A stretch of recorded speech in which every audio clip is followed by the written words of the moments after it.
Hi everyone. You can grow a lot of tomatoes by planting a lot of tomato plants, but it is not feasible for small space gardens.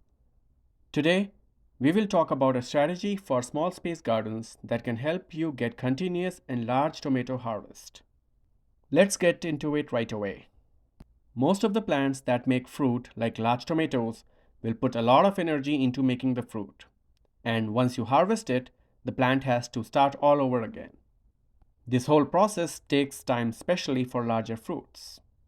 For example, for larger tomatoes, such as beefsteak tomatoes, once I harvest the first batch, the second batch needs almost 15 to 25 days to be ready.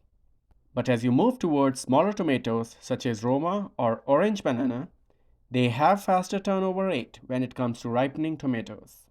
And cherry tomatoes ripe every day. We can see this difference right here. These Roma tomatoes are already making fruits right and left. Right next to it, I have beefsteak tomatoes growing, and these are making flowers, but no sign of any tomato yet.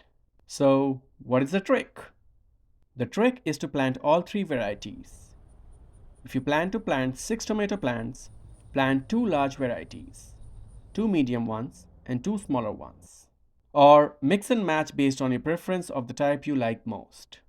This way, the Roma and cherry tomatoes will give you continuous harvest, and together, all three varieties will increase your overall yield. This principle is effective in partially shaded gardens as well, because smaller varieties produce even in partial shade. Although, in partial shade, the fruits will take slightly longer to ripe than in full sun. I created a very cost-effective and multi-purpose tomato cage design, so do check it out next. If you found any value in this video, please give it a thumbs up and don't forget to subscribe. It truly helps. Thanks for watching.